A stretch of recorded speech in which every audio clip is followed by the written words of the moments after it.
Mary McElhattan is an author, chaplain, grandmother, mother, daughter, wife, and permission mission advocate who has worked with the largest pre-burial and funeral arrangements company in the nation. She's encountered and experienced hundreds, thousands of families and people and how they deal with and approach this subject, something we all know 100% of the time will happen to all of us. So can we give ourselves permission to talk about it? That's what we're going to be diving into today. So you're going to want to stick around. The following was recorded in front of a live studio audience at the Studio 21 Podcast Cafe. This is the United Podcast Network. Welcome to Rat Race Reboot. I'm your host, Laura Noel. And as a certified coach and former 27-year military leader, each week I provide bite-sized mindset pivots that will help you reset your mind, reawaken your spirit, and regain your control. Hello, and welcome back to another episode. I'm really thrilled to have this conversation with Mary. And first and foremost, Mary, welcome to the show. Thank you for joining us today. Laura, it's such a pleasure. Thank you for just being brave enough to even have this conversation with me because, I many years ago didn't want to have it. Just like most people, it's like, why would you want to have it when you're living and having fun and everything's great? Well, until you're hit with it, that's when you want to know about it. Well, exactly. And, and I think this is really important to talk about. And that's why I'm grateful that you're on the show. And we all experience loss, and at some day we're not going to be in these physical bodies on the planet. And we want to make sure that we're taking care of our loved ones, and our loved ones are with us, and we can, embrace the memory of them. And so it might seem a little odd that this is on Rat Race Reboot, but it's actually not, because Rat Race Reboot is all about resetting your mind, reawakening your spirit, and regaining your control, and living in a way such that we're not spinning our wheels. We're not in the rat race, and we're doing the necessary things, living in gratitude and being present in the now. And in order for us to do that, we have to live and do things in a certain way. So anyway, Mary, before we dive in, I would love to hear from you a little bit about your background and what led you to this point in making Permission Mission your mission. Awesome. Thank you, Laura. So a little bit about me. I'm a small town girl from a little tiny town, Olney, Illinois. And I had a big dream to work in a bank. Moved out to Las Vegas from this itty bitty town to Las Vegas, Nevada in 1985, and just have never looked back. I started working for a bank. I've done a lot of different things in my lifetime, yet this that I've landed on has been the most rewarding and the most growth that I could ever imagine. I stumbled upon it. And so Permission Mission came about. Back in 1981, we got the call. We got the call that my brother had been tragically killed in a motorcycle accident. And I remember specifically, I don't think I'll ever get that day out of my mind, and how things kind of unfolded in the confusion and the frustration and the anger. So I sat in silence because nobody wanted to talk about it. And then another brother passed away in 2001. And then a stepfather, and then a father, and it's like, and then a family member, and then children. It's like, oh my gosh, what is going on? And why are we not talking about it? So when my father passed away, I came to work for the largest funerals company in the world. And what I discovered immediately was some healing started to take place, because I finally realized I'm not alone in this. There are many people going through what our family went through. And I wonder if they're not talking about it. So when I accepted permission to acknowledge that people pass at the time that they're going to pass, like we're not going to delay it or promote it, unless we're being crazy, right? Unless we're doing crazy things out there, we're not going to promote it or delay it. So healing started taking place in me and also in my family. It was the most incredible thing because, again, I didn't expect any of this. So it was like giving permission to my siblings who had passed away and accepting that they're still with me. You know, in many ways, I felt like they led me to this work to be able to outwardly speak that like they want to be at peace too, as much as we're trying to be at peace here. And that's the permission part of it. And that's the mission I want to get out into the world, to let us explore, because if it changed my mind about it, it certainly could change others. And being well prepared. I'm a grandmother. I'm looking at my little grandkids going, oh my gosh, I'm not keeping this a secret for them, because it may not have them grieve properly. It may cause more destruction than some, understanding. Wow. I'm sorry for your loss, and I'm also really glad for you and your family in terms of healing through that and having important conversations, because it's often, these things that happen in our lives, these losses, these traumas, if we don't talk about them, if we don't get it outside of ourselves, it can influence everything that we do moving forward and kind of keep us stuck in patterns without us even consciously realizing. I've seen it. I've experienced it myself. I've watched my mother not understand why, people kept saying to her for many years, children should outlive your parents, when the truth was that she had buried 3 children. And so it's interesting to see her now go, please just understand, like, I'm at risk. I had 11 kids. And whether you have 1 child or 3 children, you're at risk. I mean, and it's not something that we want to fear daily. It's just something we want to be aware of. So maybe it might help someone to just check in for 5 seconds and go, I want to be aware of today the way I'm driving. I want to be aware of the way that I'm going to call that family member that I maybe didn't end the conversation with well last night. So That's the whole purpose of Permission Mission, is just to, again, bring the acknowledgement that it is real. It does happen.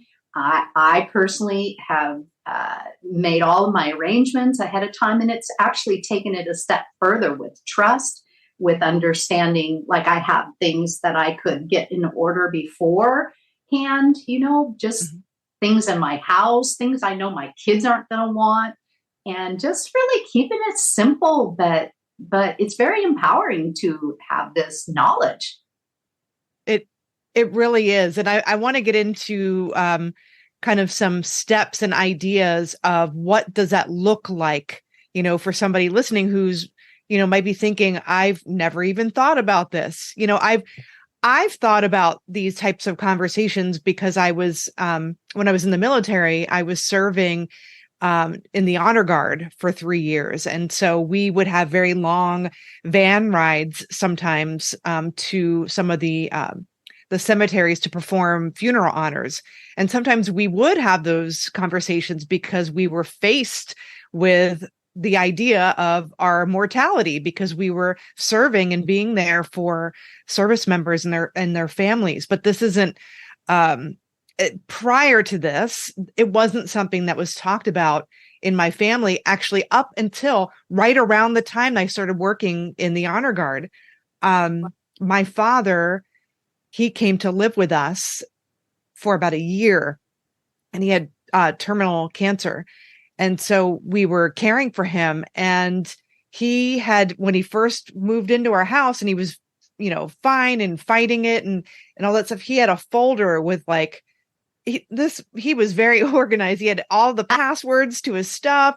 I knew, like, when he ended up transitioning, I could focus on being with him and being with my emotions and not having to, when we're in doing mode, taking care of things and figuring out, at least for me, I am well accustomed to squashing my feelings and emotions down so that I can take care of business. But what he enabled for me was for me to feel fully and completely. And I didn't have to put a lot of mental energy into the doing because it was already laid out. So I could, be with his memory. I could feel what I was feeling. I could work through it and then move through it and not be stuck in it. Yeah. The worst part of a person who's in that position, who has a loved one who is transitioning, is I don't want them with me at that moment. I want them with their loved one, just to take advantage of every moment that they have with them. And then at that point, we'll figure out the rest. But the first step is, you had asked, Laura, about like, what are some steps? Well, the first step is for a person to acknowledge their mortality. Like, I tell my children, I am going to die one day. And I want you guys to know how much I love you, that I have prepared everything so that you guys can, really honor the life that I lived well. Because people think it's about death and dying, when the reality is it's about, like your father, it was the life well lived. He lived a responsible, organized, structured, probably a simple life. And giving you that gift of being a daughter at the time that he still got to be a father to the very end. I mean, that's special for you to feel and feel taken care of. Oh, I'm getting emotional now.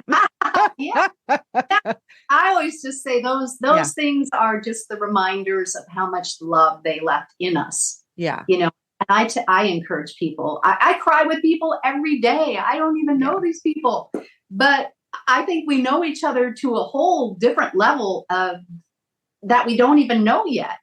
And this is a topic that kind of connects us to people in a human way of, like I'm going to go, you're going to go. And so I have a really hard time getting upset at you when I know that. Like, well, I'm not wasting any time stressing out or making you angry. I'm here simply like, how can I support you? What can I do? How can I love you? And here's what I need from you, just to get through this crazy world called life. Yeah. What I'm hearing is, it's okay. You've said just acknowledge your own mortality, our own mortality. And then also, I love the idea of it enables you to embrace the now like this isn't forever in this body. So why not serve and connect and be with love and gratitude? Because gosh, we waste a lot of time when we start letting those little things that can feel like big things in the moment kind of hijack our mind and how we treat each other. But this is really another way of not just talking about it from the standpoint of we're not going to be here forever, but what can we do in the now to appreciate and be in relationship with ourselves and others to the fullest? That's what it sounds like to me. Yeah, absolutely. And once you acknowledge, our, like, my own, day of departure is what my dad called it. He's like, Mary, we're talking about my day of departure today. And I'm like, oh, Dad, like, oh, it's hard. He's like, I know, but here's the deal. I know I'm going soon and you're going to sit and stress about it. So do something about it. That has stuck with me. Wow. Do something about it. So the next step I would, go to a funeral home. Just walk in there, just ask them, what are the things that are needed at the time when a person passes? And it opens your mind to not just death, but life. Like, looking at some of the decisions that need to be made, there's like 100 questions a family's going to ask on a hard day. There's books that prompt you ahead of time to look through and review. I was so proud of she was 13 at the time and she's 16 now, that she filled one of these books out. And it was a very proud mother moment for me, because I realized that The difference between my 37-year-old and my 16-year-old is that my 16-year-old we've been talking about it for a while. There's some natural movements and natural ways of just making decisions. She filled her entire book out. Where my 37-year-old has been where I raised him with the silence part. The majority of his life, it was about, you don't talk about this. It's depressing. If you talk about it, it happens. Leave it to other people. I don't care. I'm dead. Blah, blah, blah. I've heard 1,000 excuses. And the number one big excuse I'd like to hear out of people is, of course, I've got to get this done because I love my family. Yeah, that's beautiful. It really is about living. It's about living to the fullest. Honestly, I'm seeing it in a different way, and I'm coming at this from having some background in it. But for those of us listening who might not, it really is. It's about living. It's about embracing and the phrase that comes to mind is kind of non-attachment. It's a very yogic kind of expression, but it's loving, but not being attached, being able to let go and surrender and be with and live, really. Like I said, I stumbled on this. I had no idea that I would get out of the anger I laid in for many, many years of self-destruction and self-hurt and selfishness, to be honest. Well, if that's what love is by losing somebody, then I want nothing to do with it anymore, is kind of my attitude. And what a ripoff that was for so many years. And now I'm going, man, it is not like that anymore. And I'm so grateful, right? The grateful part of it that has been revealed to staying in the work of what does this offer us? What can this offer to our family at a time when it's going to be needed? Because that's, I think, as a little girl at 14 who loved her brother and never wanted anything to happen like that, but it did. I was looking for someone to just say to me, Mary, like, things like this in life do happen and let's talk about it.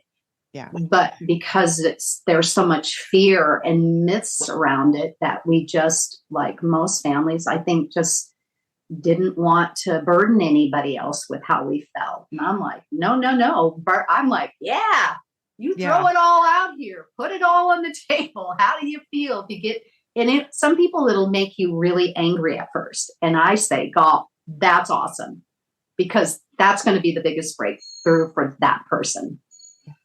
Yeah. Getting it outside of you instead of holding it in and suppressing it, which a mentor of mine, Bob Proctor, would always say that causes dis-ease in the body. You've heard him say that too, right?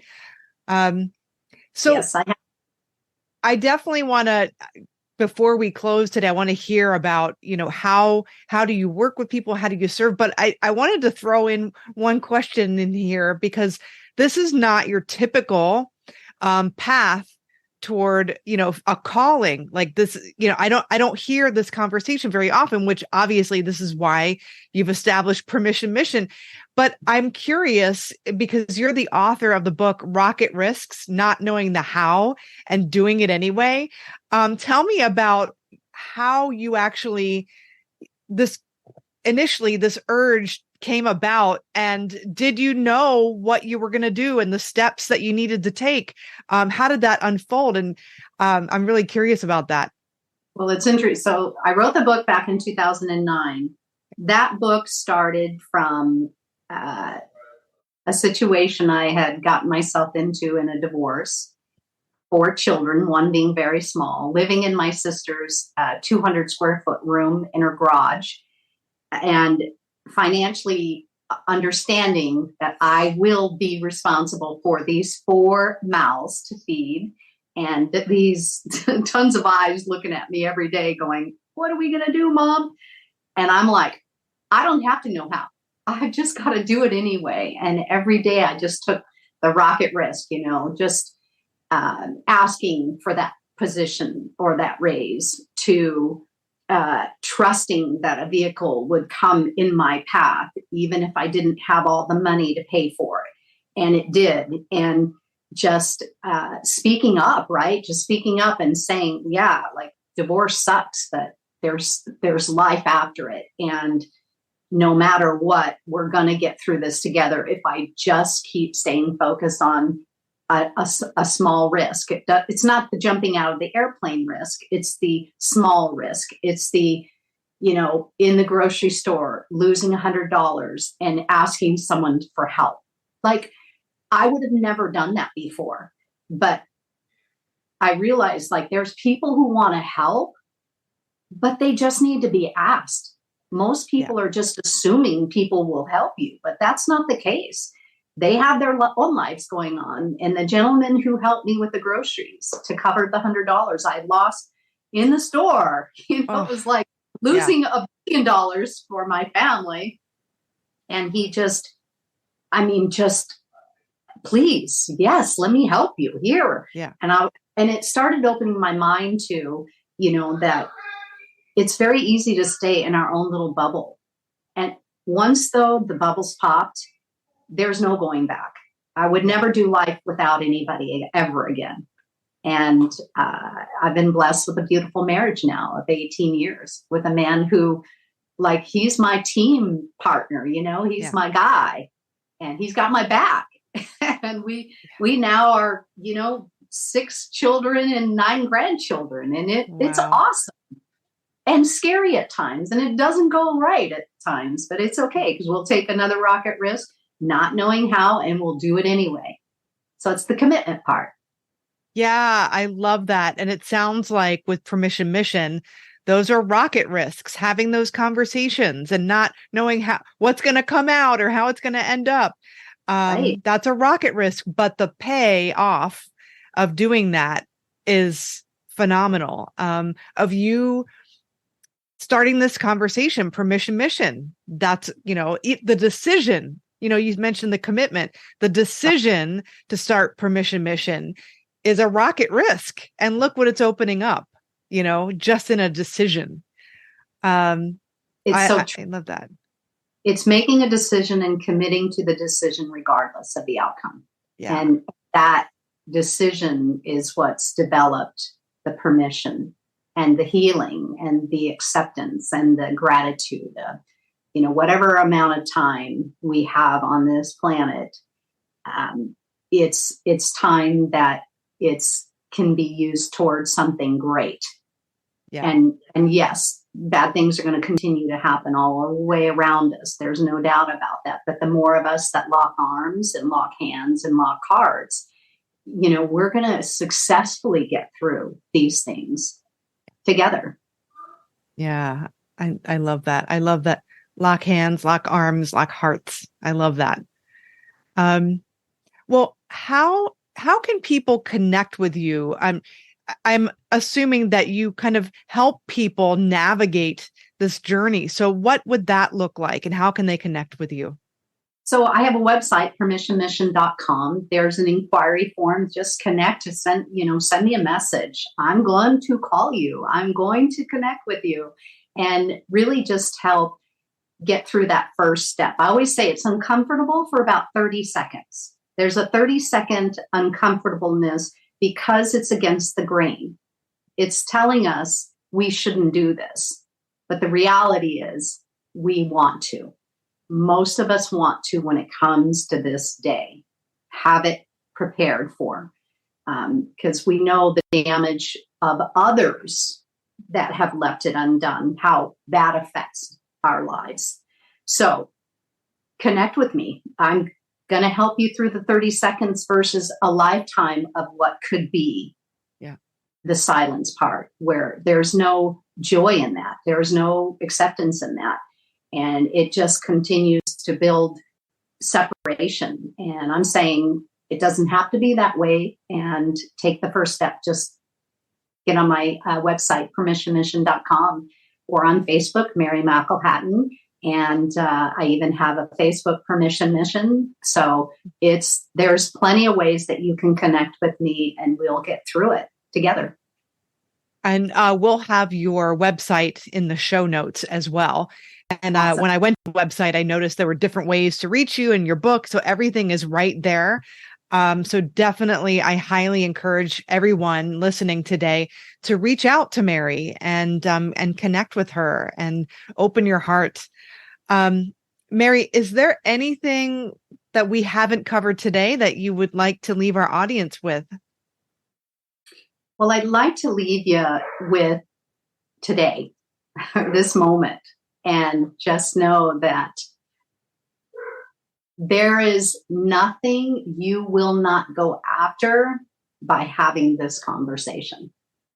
Because when it gives that urgency to life, there's no messing around anymore. If you have a dream that you've kind of just left in the corner, or like me at 14, who said dreams don't work because we die anyway, man, I would say, or woman, or child, or children, I would say, pick that dream back up and just place it right here and walk with it proudly and keep going after it, because you never know what life will be impacted by you giving your own self permission to give somebody else permission to.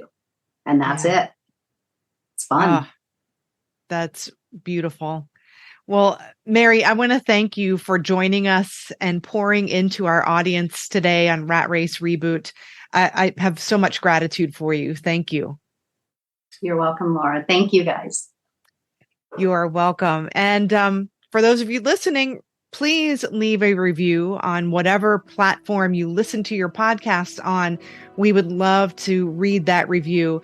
And also, if you go to ratracereboot.com, there are always downloads and free things for you to test out and try. And also go to, and this will be in the show notes as well, stretchintossuccess.com/ratracereboot, all kinds of goodies there as well. But remember, everything is created twice. First in your imagination and then in physical form. So I can't wait to see you next week. Take care. The views and opinions expressed by the hosts, guests, or callers of this program do not necessarily reflect the opinions of the Studio 21 Podcast Cafe, the United Podcast Network, its partners, or affiliates.